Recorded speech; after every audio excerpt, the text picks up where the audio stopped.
Olá a todos, aqui é o professor Cláudio e hoje para fazer um comentário acerca deste filme, Frankenstein, de Mary Shelley.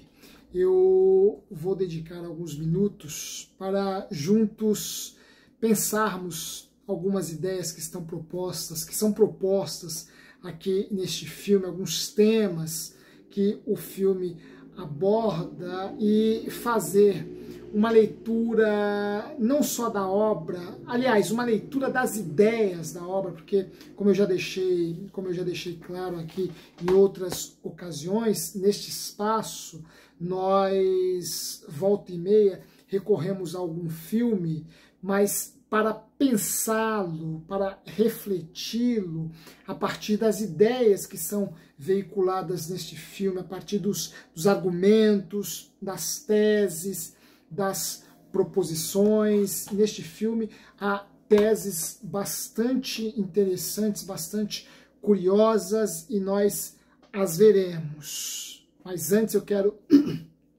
te convidar para se inscrever em nosso canal. Este é um espaço por meio do qual nós procuramos levar um pouco de conhecimento a vocês. Conhecimento no campo da filosofia, no campo das artes, no campo da ciência, e no Frankenstein de Mary Shelley nós veremos o quanto que a ciência perpassa, atravessa o filme de ponta a ponta.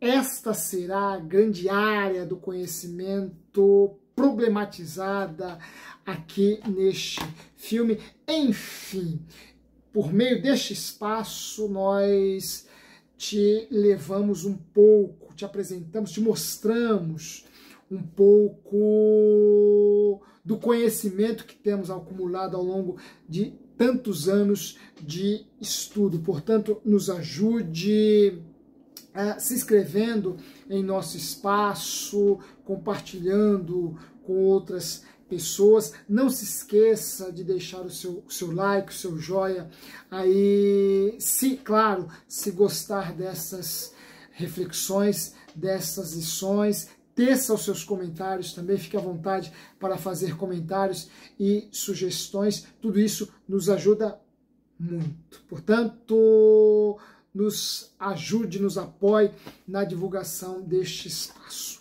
Bem, o Frankenstein de Mary Shelley, a obra, e antes de entrar na obra propriamente dita, eu faço aqui duas recomendações. A primeira, claro, vão ler o livro que deu origem à obra.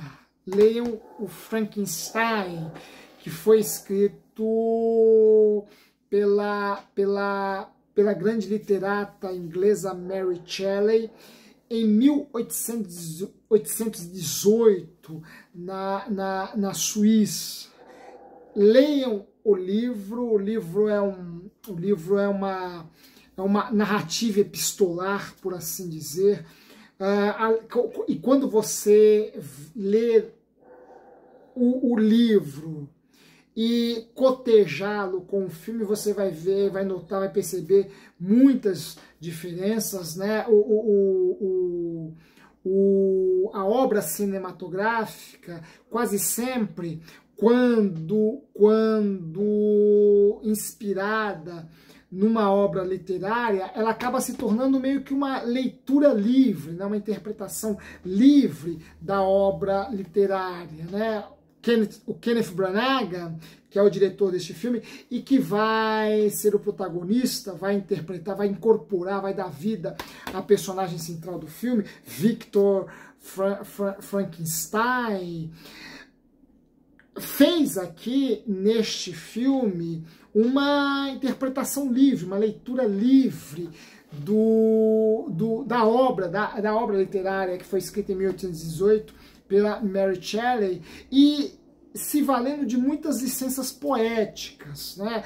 Porque quem já leu o livro e assistiu o filme certamente notou muitas diferenças inclusive consideráveis. Isso em nada a pequena obra cinematográfica, porque a obra cinematográfica é uma outra obra, é uma outra produção artística, e ainda que inspirada numa obra literária, ela não tem a obrigatoriedade de reproduzir literalmente a obra literária.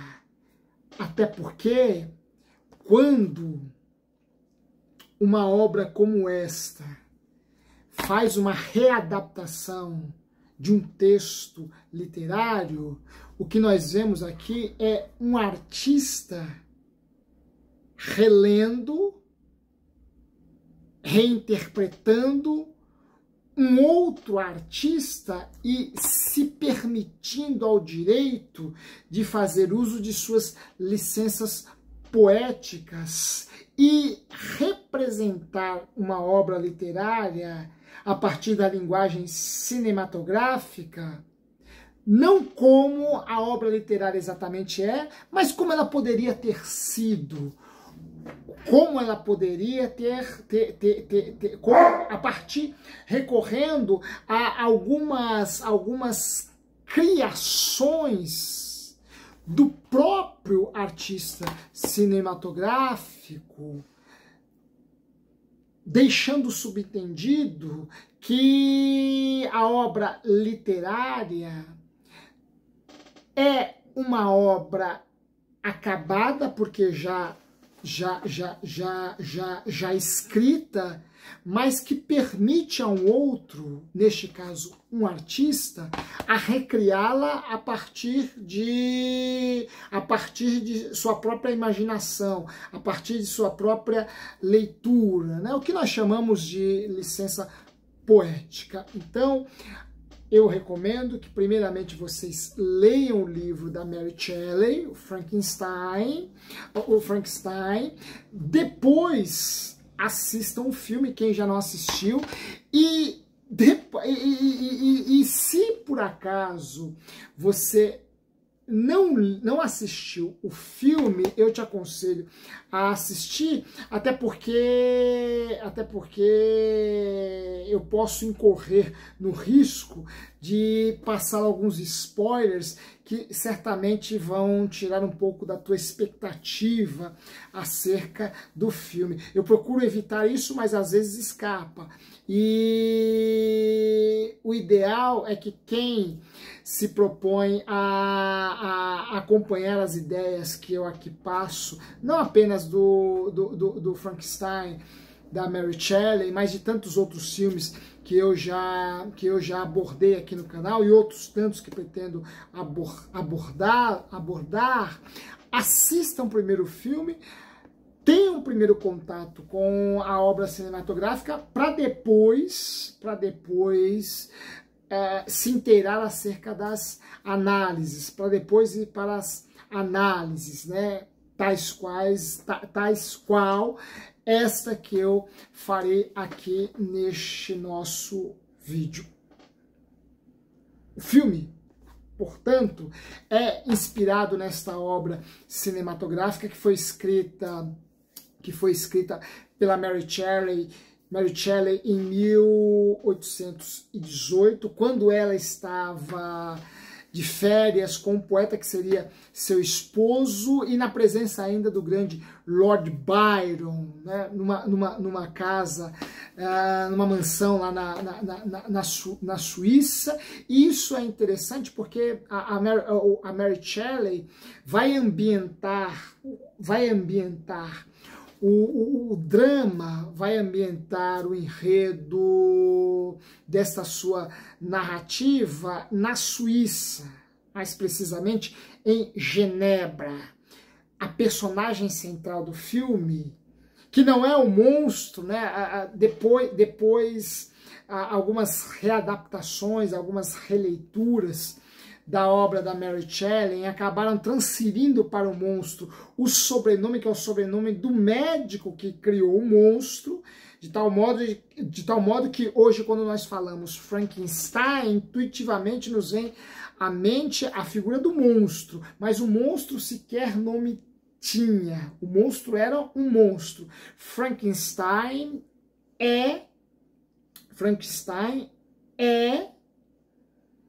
o sobrenome do médico que criou o monstro, Victor Frankenstein, interpretado aqui neste filme pelo grande ator Kenneth Branagh, que além de ser o protagonista do filme, interpretar o médico Victor Frankenstein, ainda dirige esta obra. Portanto, o Kenneth Branagh atuou nesta obra como o protagonista, personagem central, e também na direção. Este filme é do ano de 1994, né? Um filme lá do início da década de 90, e que, além da direção primorosa do Kenneth Branagh, ainda teve como um dos seus produtores, ninguém mais, ninguém menos, que Francis Ford Coppola, né? O Coppola de tantos filmes maravilhosos, né? O Coppola da trilogia do Poderoso Chefão, o Coppola de Apocalipse Now, o Coppola de sua obra mais recente, Megalópolis, né? Enfim, o Coppola de tantas obras, o Coppola de Peg Shui, né? O Coppola de tantas obras que nos encantam até hoje. Ele tem um dedo neste filme, pois foi um dos seus produtores.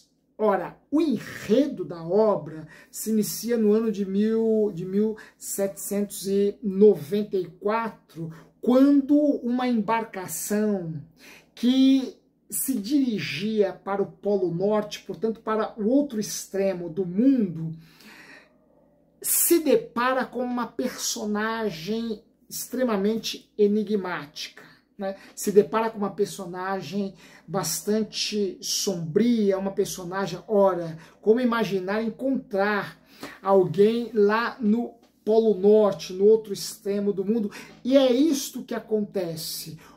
O capitão Robert Walton, interpretado pelo ator Aidan Quinn, nessa sua viagem e esta é uma viagem intelectual, é uma viagem que tem como finalidade conhecer o extremo do mundo, atingir a glória de ter chegado, entre aspas, no fim do mundo. Ora, esta viagem é uma viagem que alegoriza o espírito do homem do final do século XVIII. E nós estamos falando, portanto, do espírito do homem iluminista, final do século XVIII. Aliás, a partir da segunda metade do século XVIII, nós que já aprendemos isso em nossas aulas de história e de filosofia, nós veremos que toda a Europa será marcada pelas ideias iluministas, pelo pensamento iluminista, né? Toda a Europa,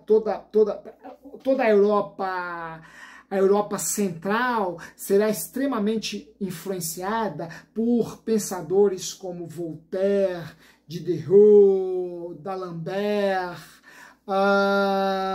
o Barão de Roubart, e tantos outros, né? Montesquieu, o Rousseau, que logo falaremos de Rousseau, né? Porque, embora ele não seja mencionado no filme, há uma referência a ele, uma referência indireta que eu, pelo menos, identifiquei e acho que a sua filosofia se encaixa perfeitamente no enredo do filme. Enfim, a história começa em 1794, quando este capitão, que se propôs chegar ao extremo do mundo, ao Polo Norte, para conhecer o que há ou o que havia no final do mundo. Viagem essa, repito, que é uma viagem que alegoriza bastante o espírito do homem iluminista, pois o homem iluminista, o homem que fez da ciência, da razão e da técnica a sua nova Santíssima Trindade, este homem queria acumular o máximo de conhecimento possível. Este homem queria conhecer tudo sobre tudo. Este homem iluminista não via limites para conhecer aquilo que havia no mundo e aquilo que havia nos céus. Portanto, aquilo que constituía o universo físico e tangível e palpável, tudo aquilo que o homem pudesse conhecer de si mesmo, conhecer da natureza na qual ele estava inserido e conhecer do universo que o abraçava, dos céus e dos outros mundos que o rodeavam, ele se propunha a conhecer. Fato é que estes iluministas vão legar ao mundo das ideias uma verdadeira enciclopédia, que é uma verdadeira enciclopédia na qual eles se propunham a escrever, a registrar tudo aquilo que a mente humana foi capaz de acumular enquanto conhecimento e tudo aquilo que a mente humana poderia ainda acumular, conhecer, compreender acerca do mundo no qual está inserido, do qual estava inserida. Portanto, este homem iluminista, este homem que fez da ciência, da razão e da técnica a sua Santíssima Trindade, tinha um desejo incontido e incansável de conhecer. Para ele não havia limites que ele não pudesse ultrapassar por meio do seu intelecto. Não havia nada palpável e tangível na natureza e no universo que poderia se tornar. Deixa eu procurar a palavra, deixa eu colocar o verbo de forma mais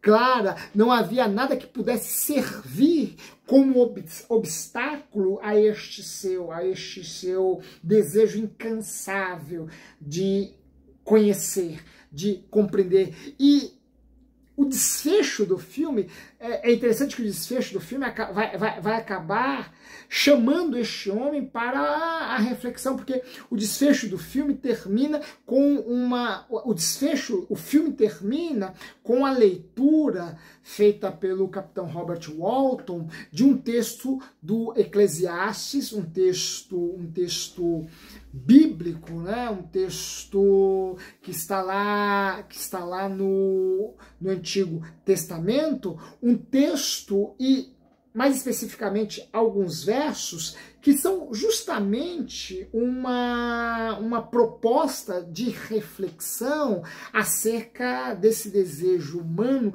por acúmulo de conhecimento. Ora, o texto lido pelo capitão Robert Walton no final do livro, texto esse, verso este que está registrado no livro do Eclesiastes, diz justamente isso, diz justamente algo parecido, que não há limites para se escrever livros, e os iluministas entenderam isso, mas, e aí vem a conjunção adversativa, convidando o indivíduo para a reflexão, mas o muito estudar ou acúmulo de conhecimento gera enfado na alma, gera cansaço na alma.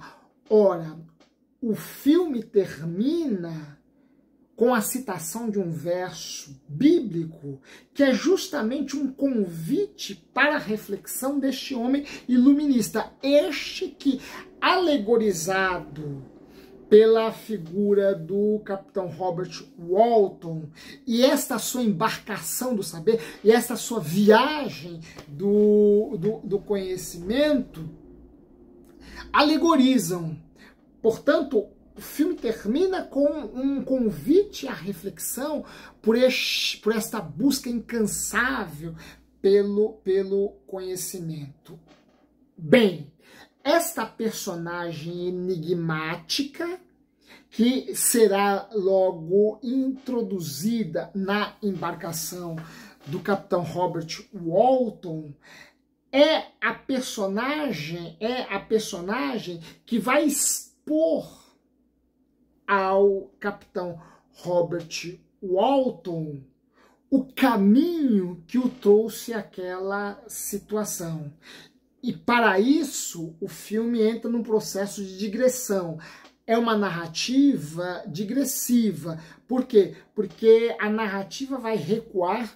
Vejam, o encontro entre o capitão Robert Walton e essa personagem se dá em 1794, e a partir do momento em que a personagem enigmática começa a narrar o caminho que a trouxe até ali, a narrativa se recua até o ano de 1773. Portanto, nós estamos agora no auge do Iluminismo. Nós estamos no período que antecedeu a Revolução Francesa, né?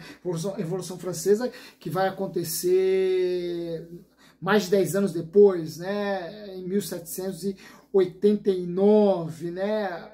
Então, não havia sequer ainda acontecido a Revolução Americana, né? Norte-americana, que é a Revolução de 1776, né? Se eu não estiver enganado, a Revolução Americana, que acontece antes da Revolução Francesa. A Revolução Americana é de 1776. O filme recua um pouquinho antes, né? A narrativa começa em 1773, e onde? Em Genebra, na Suíça.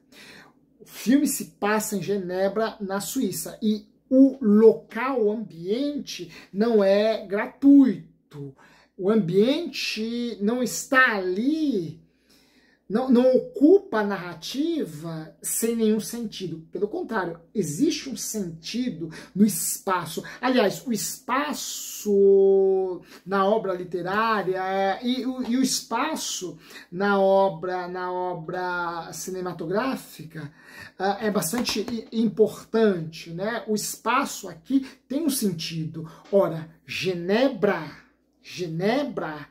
é a terra de personagens, de intelectuais importantes, né? A Genebra é a terra de Jean-Jacques Rousseau, não é?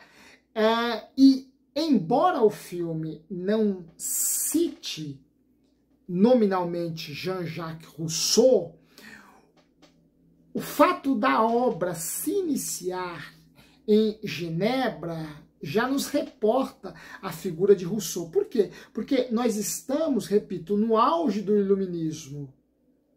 E Rousseau foi um dos maiores nomes do Iluminismo.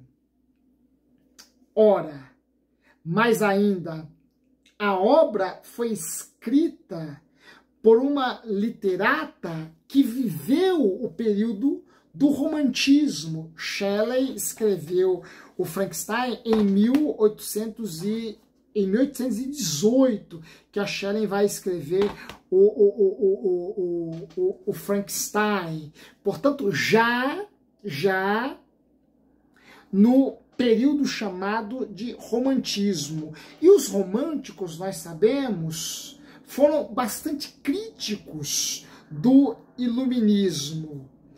E mais ainda, os românticos tinham uma verdadeira paixão pela figura de Jean-Jacques Rousseau.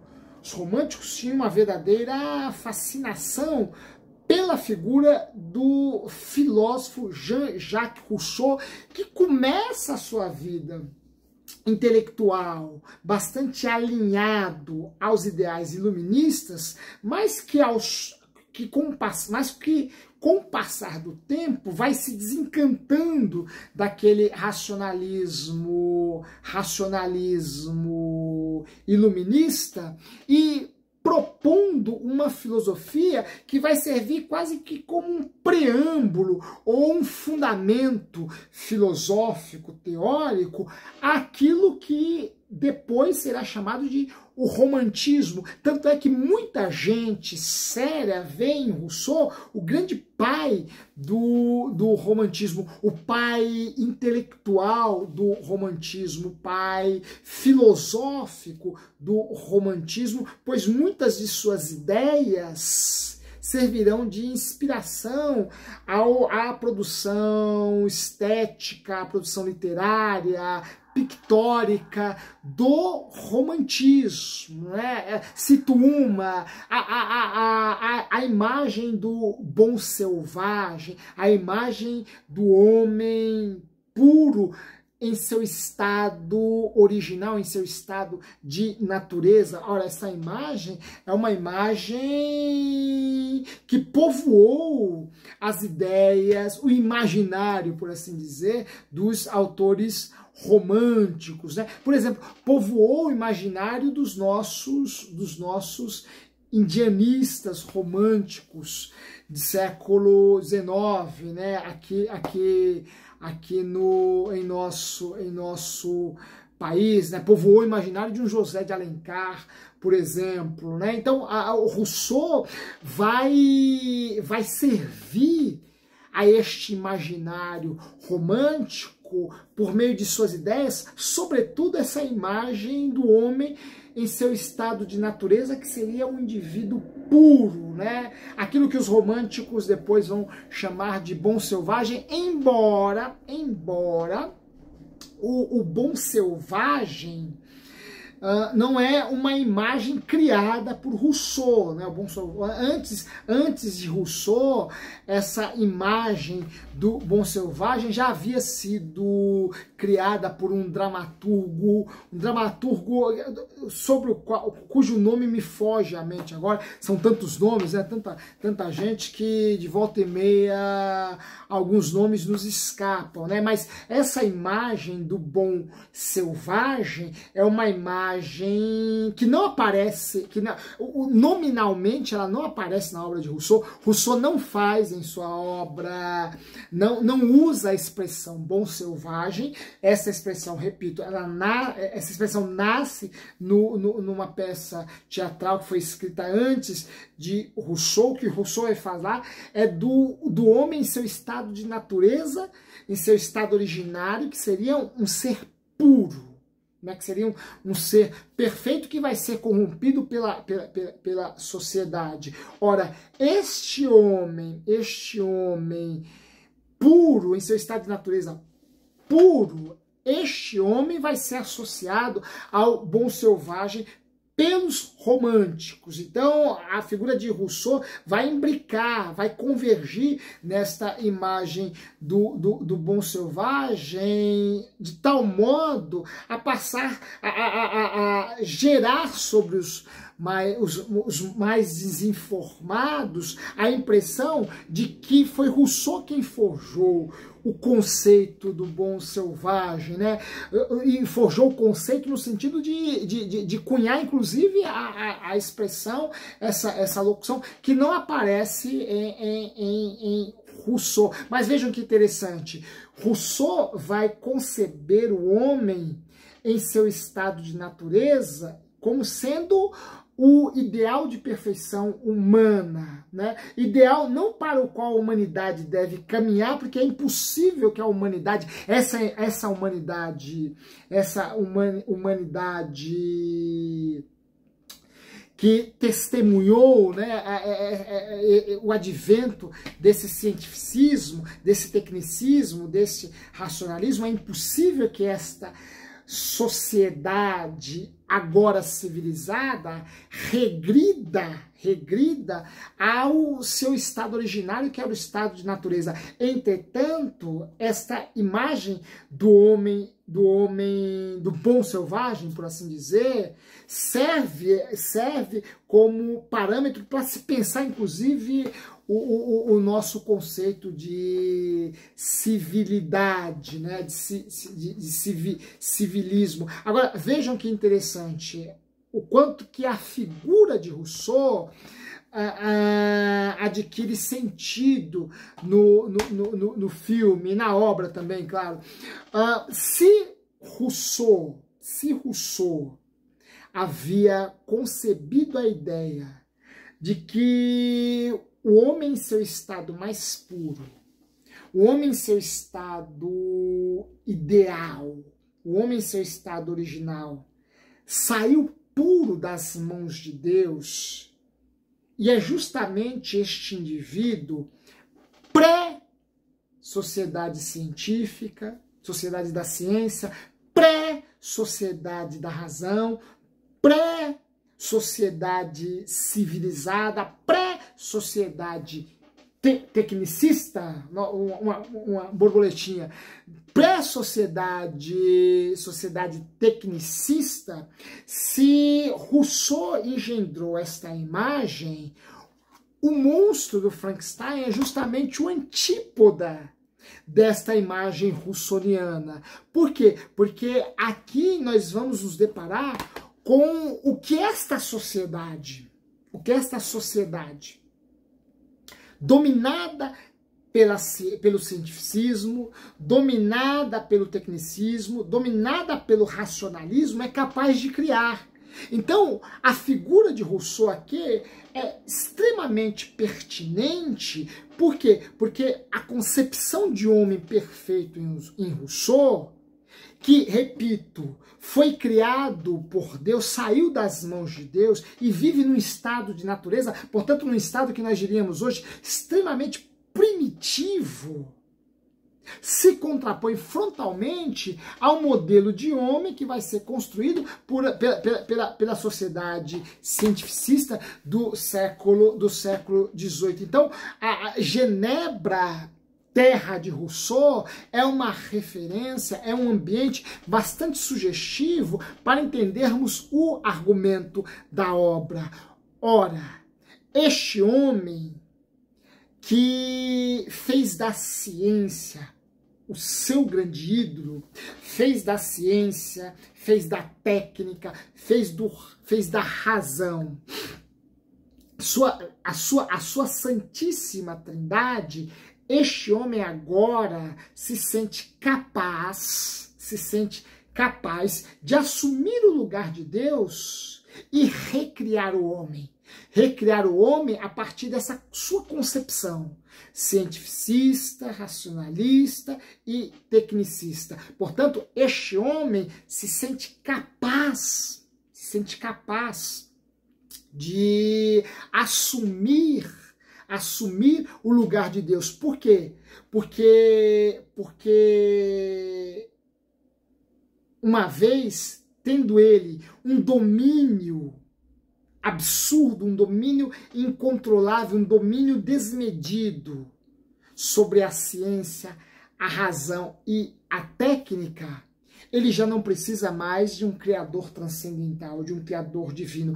Ele próprio pode recriar a natureza, incluindo o homem, a partir de sua concepção de mundo. Vejam, quando Nietzsche, muito depois de Mary Shelley, vai afirmar que Deus está morto, Nietzsche vai pensar nesta sociedade iluminista, para declarar a morte de Deus, visto que este homem, que agora se sente senhor da natureza, senhor sobre os céus e a terra, dados o domínio que ele tem sobre a ciência, dado o seu vasto conhecimento, o seu conhecimento enciclopédico, este homem já não precisa mais de Deus.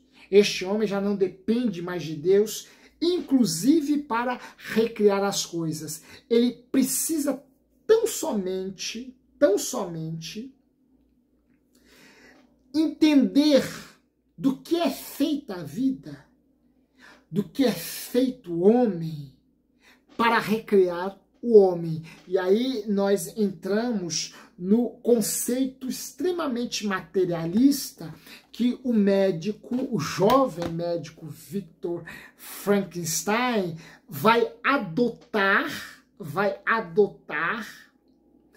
para realizar aquela que seria a sua maior criação, a criação de um outro homem. E qual é o conceito de vida que o Victor Frankenstein adota?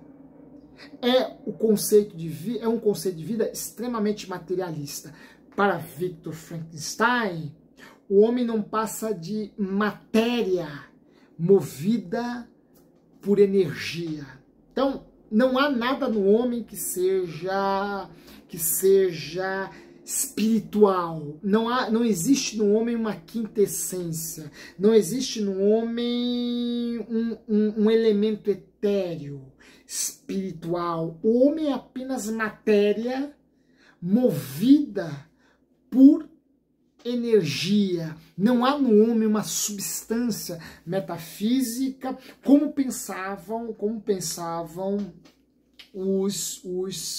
os grandes metafísicos do século XVII. Os iluministas vão romper com essa grande metafísica, com a grande metafísica do século XVII. E aqui eu já estou me valendo de uma expressão cunhada pelo filósofo francês do século XX, Merleau-Ponty, né? Os iluministas vão romper com essa grande metafísica, com esse grande racionalismo do século XVII e vão reduzir tudo a matéria. Ora, o Barão de Holbach, que foi um grande iluminista, está aí para não nos desmentir.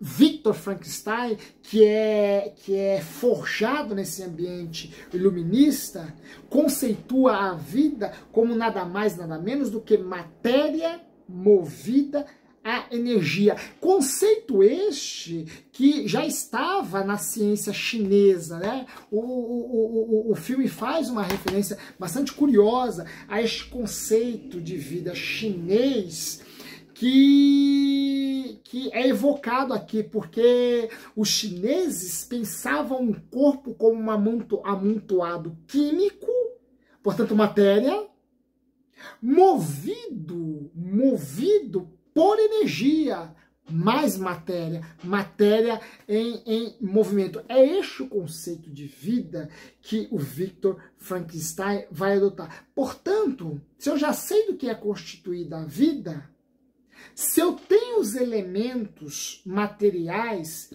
que constituem o corpo, se eu tenho um corpo, eu preciso apenas manipular a energia. Eu preciso apenas introduzir energia em medidas certas sobre o corpo, a fim de que, mesmo o corpo de um cadáver, a fim de que eu consiga reanimá-lo. Ora, nós já sabemos que esta experiência deu certo e dela surge o quê? Um homem perfeito? Não, o monstro. O monstro que depois será identificado, nominado pelo sobrenome de seu autor, o Frankenstein.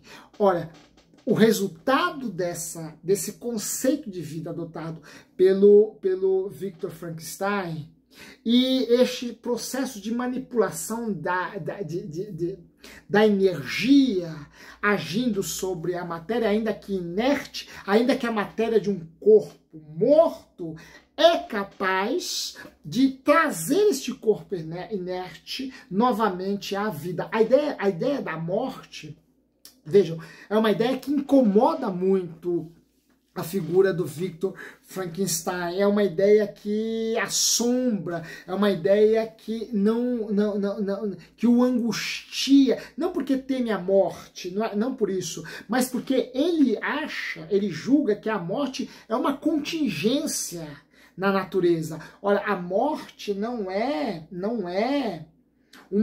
faz parte da condição necessária do homem. A morte é apenas uma contingência, ou seja, a morte existe para o homem, mas ela poderia não existir.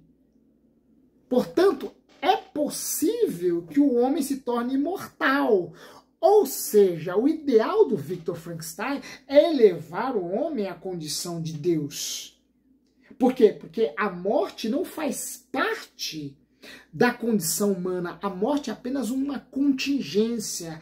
É algo que está aí, mas que poderia não estar. Em filosofia, o contingente é aquilo que é, mas que poderia não ser. A morte faz parte da nossa condição humana, mas poderia não fazer. É possível que nós superemos a morte, ou seja, a imortalidade está no horizonte das esperanças humanas. Isso nesta vida, neste plano. Para alcançá-la, eu preciso tão somente, agora que eu já sei do que se constitui a vida, manipular energia sobre a matéria. Victor Frankenstein realiza este processo de manipulação. Lembremos, né, que essa ideia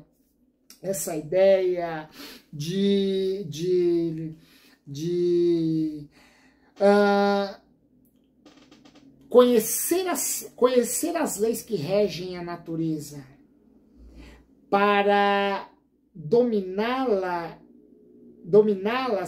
e manipulá-las, isso é uma ideia que vai ser desenvolvida pelo grande pensador inglês Francis Bacon, isso no século XVI. Francis Bacon é quem vai plantar no Ocidente essa ideia de que a ciência nos ajuda a conhecer as leis da natureza para manipulá-las ao nosso bel prazer. Portanto, a ciência verdadeira para Francis Bacon, inclusive eu já gravei um vídeo aqui no canal falando sobre esse conceito de ciência em Francis Bacon, pretendo voltar a falar sobre isso quando fizermos um mergulho mais profundo na obra de Francis Bacon.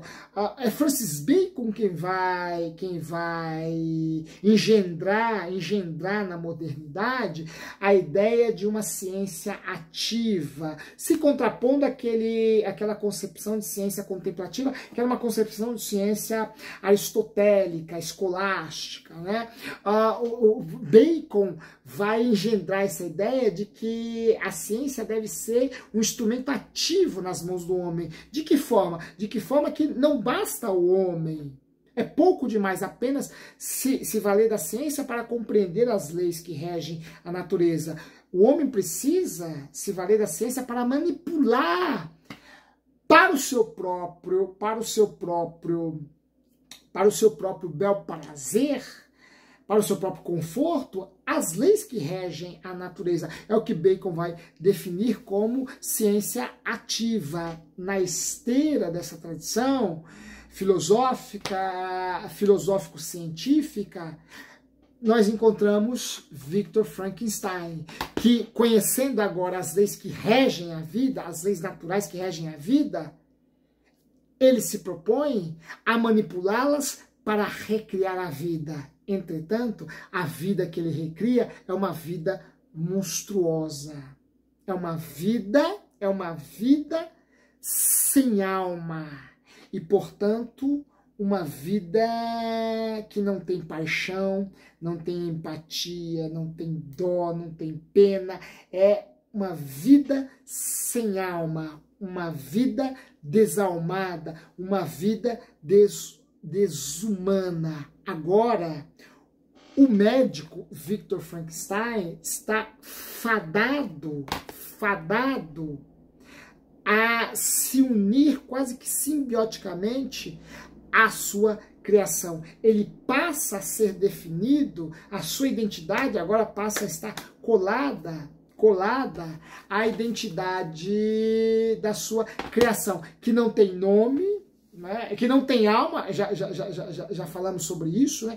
É uma figura que não tem alma, que não tem consciência, não tem empatia, não tem dó, não tem nome, né? O monstro criado vai resgatando paulatinamente algumas de suas faculdades. O monstro, eu não poderia deixar isto passar em branco, né? O monstro que será interpretado pelo grande ator Robert De Niro. Robert De Niro vai interpretar o monstro criado pelo Frankenstein. Este monstro, que não passava de um corpo inerte, que tinha o cérebro que era o cérebro de um morto, paulatinamente vai resgatar algumas de suas faculdades, mas nunca chegará ao extremo delas, né? Paulatinamente ele resgata a faculdade de falar, de tocar um instrumento, de se organizar no espaço. As primeiras palavras que ele aprende, né, o monstro, né, é a palavra amigo, depois família, pai, né? Esse campo semântico é bastante importante no filme, justamente porque é tudo isso que será negado ao monstro, né? A criação do Dr. Victor Frankenstein. A ele será negada a companhia de um amigo, o seio de uma família, o colo de um pai, né? E ele, na verdade, não tem um pai, ele tem um criador, Victor Frankenstein, que, repito, vai assumir, o cientista agora assume, por conta do seu vasto conhecimento, né, por conta de seu conhecimento enciclopédico, e o Victor Frankenstein, inclusive no filme tem uma fala bastante interessante, que o Victor Frankenstein é uma imagem, é uma figura extremamente imersa nos livros, nas pesquisas, que gosta muito de estudar. Tem uma fala da mãe dele que diz a ele que a vida não é só estudo, mas a vida também é sensação, a vida é sentimento, a vida é prazer, né? Esse já é um discurso romântico que se contrapõe à postura do iluminista, do cientista iluminista, racionalista, tecnicista, enfim, essas contraposições são bastante interessantes. O filme trabalha com contrastes muito interessantes, né? Deus, homem, alma e matéria, o feio e o belo. O Kenneth Branagh é um inglês, é um genebrino bonito, né? Um rapaz bonito, e o seu antípoda será um monstro, alguém disforme, todo remendado, todo... Aliás, esse filme pertence ao gênero terror, né? Não é um filme de ficção científica, né? É um filme que pertence ao gênero terror, mas é um filme belíssimo, trabalha imagens muito belas, é um filme que tem uma paleta muito bonita, uma trilha sonora muito bonita, é uma grande experiência cinematográfica e que traz para a discussão justamente esse tema,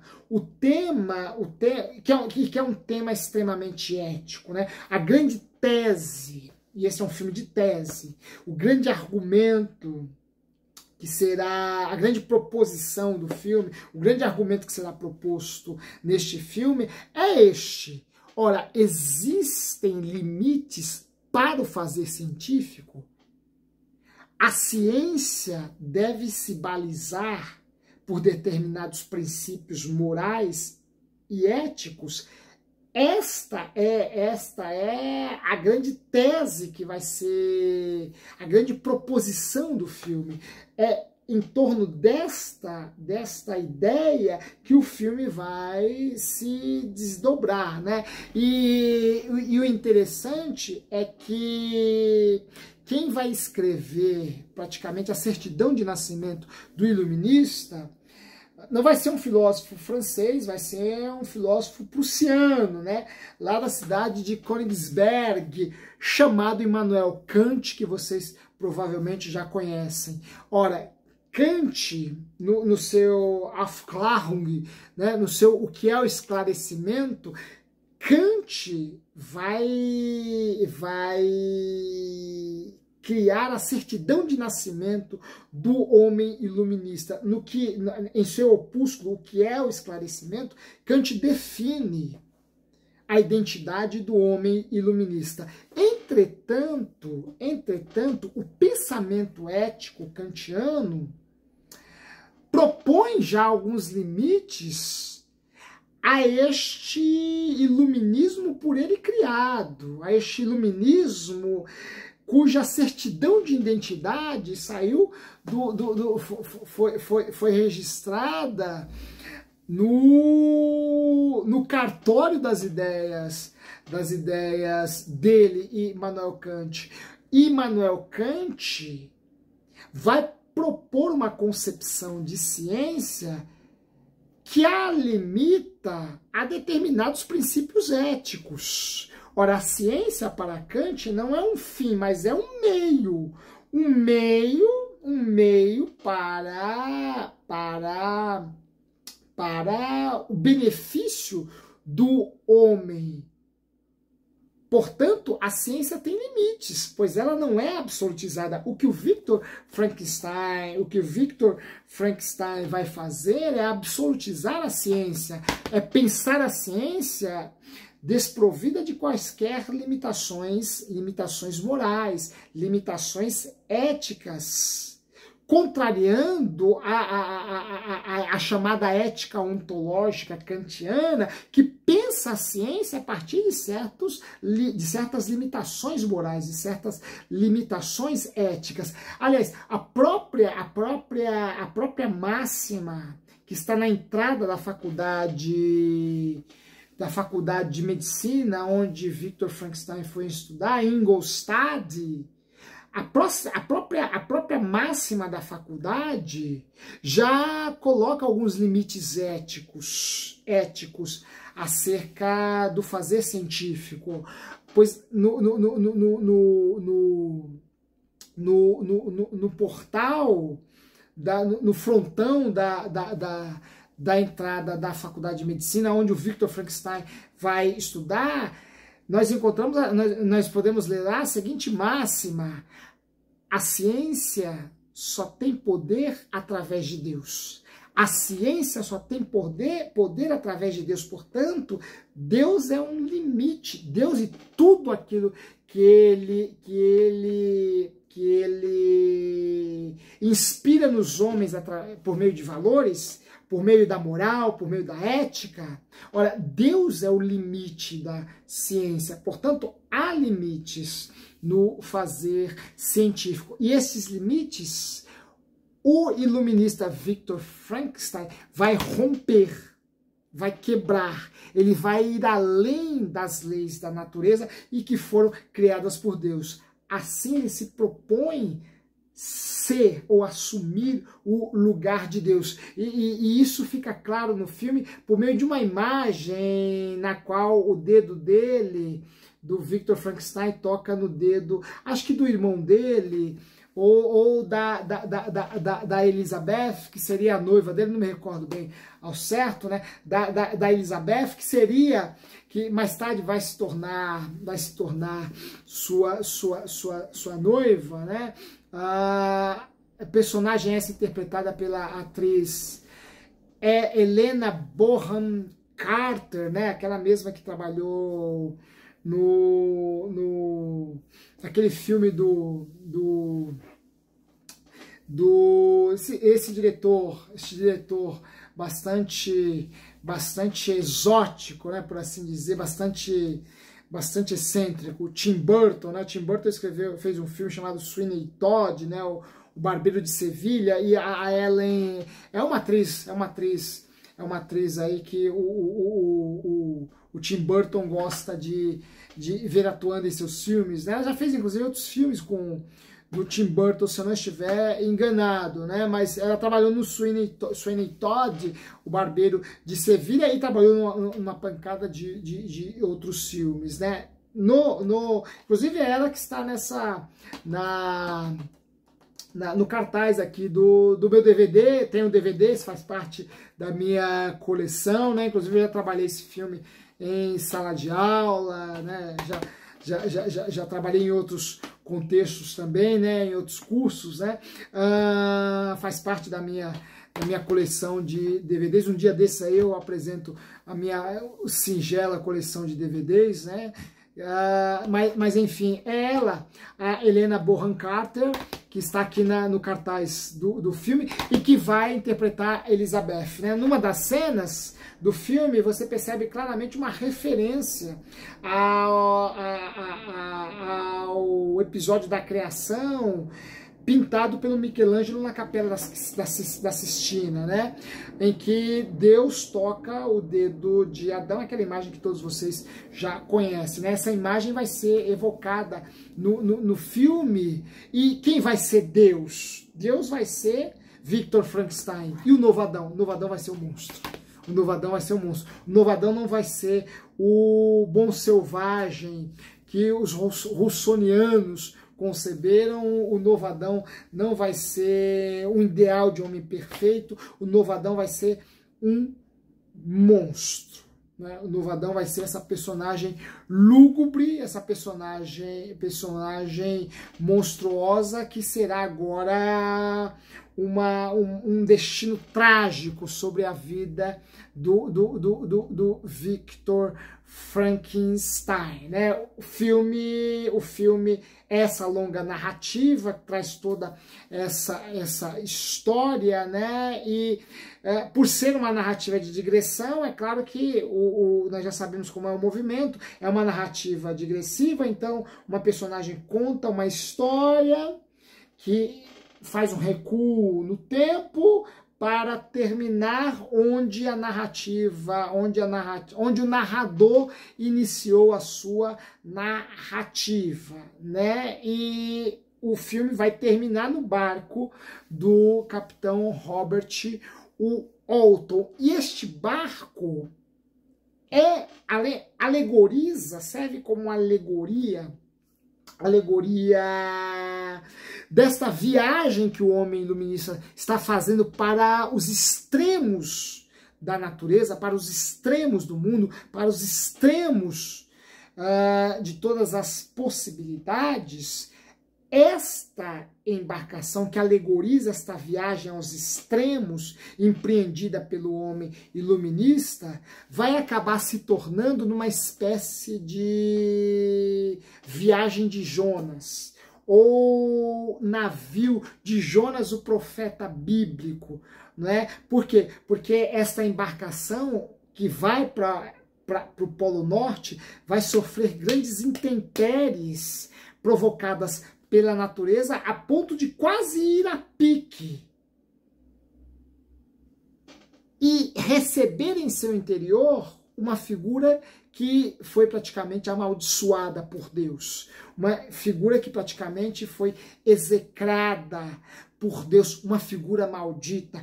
Como Jonas era uma figura amaldiçoada naquela embarcação do livro bíblico que traz o seu nome, né? Quem leu o livro de Jonas, né? Quem não leu, inclusive, leia. É um conto maravilhoso, vale muito a pena a leitura, né? Ora, quem leu o livro de Jonas esse que vai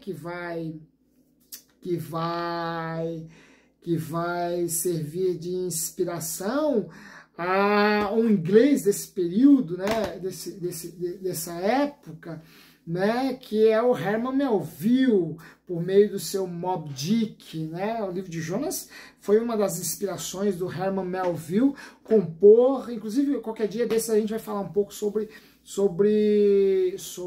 Moby Dick, que é um dos livros dos meus livros preferidos, né? O livro de Jonas serviu de inspiração ao Melville.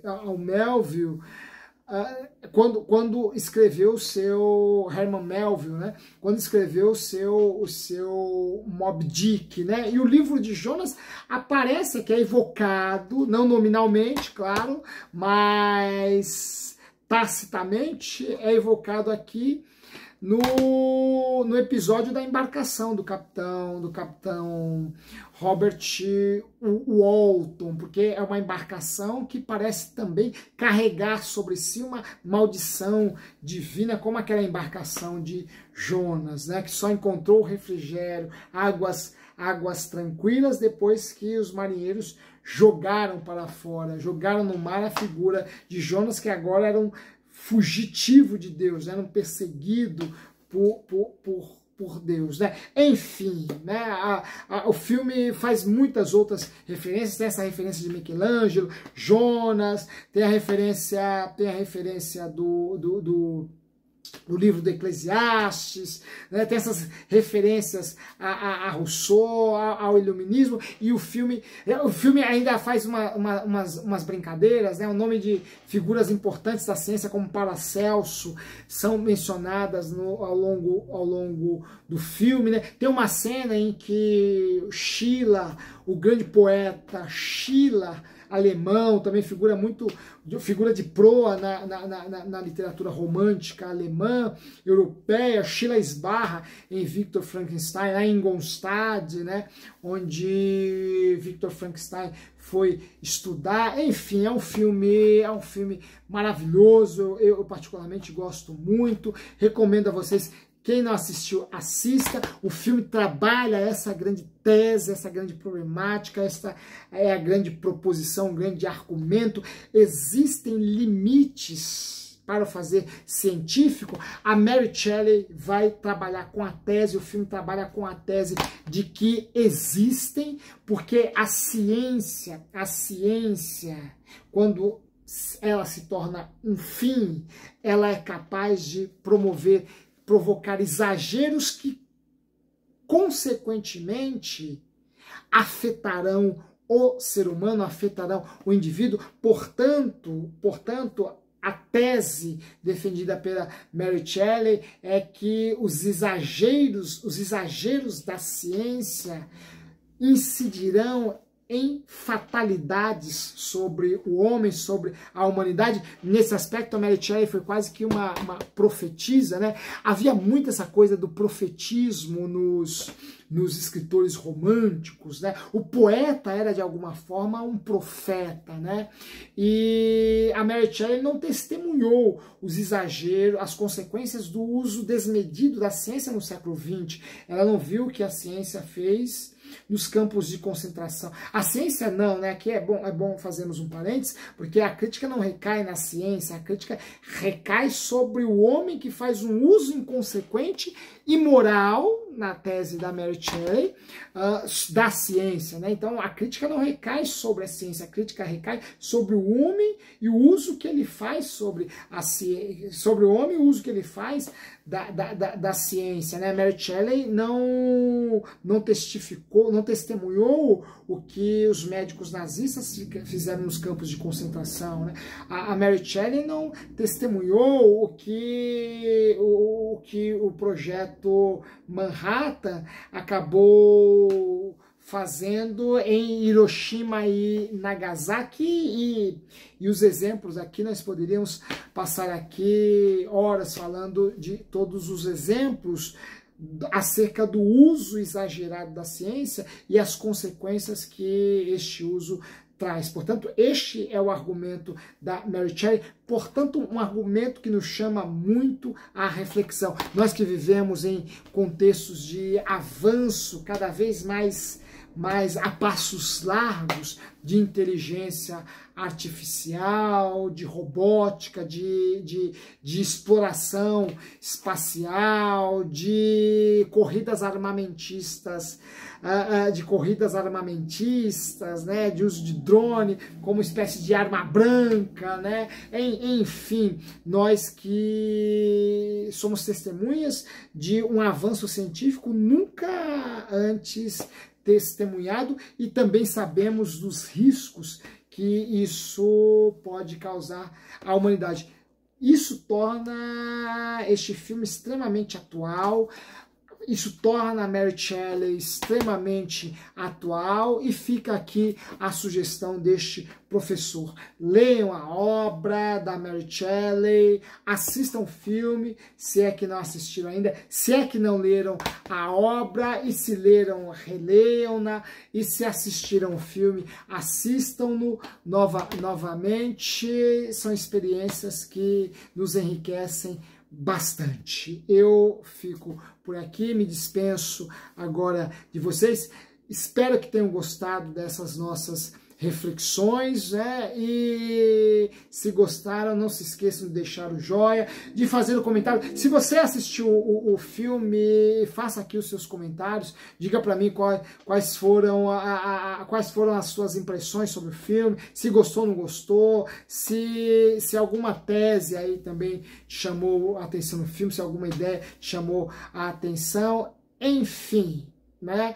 Nos ajude aí também na divulgação desse espaço, e em breve nós retornaremos para abordar algum outro tema aqui no nosso Carpe Diem. Um forte abraço e até a próxima.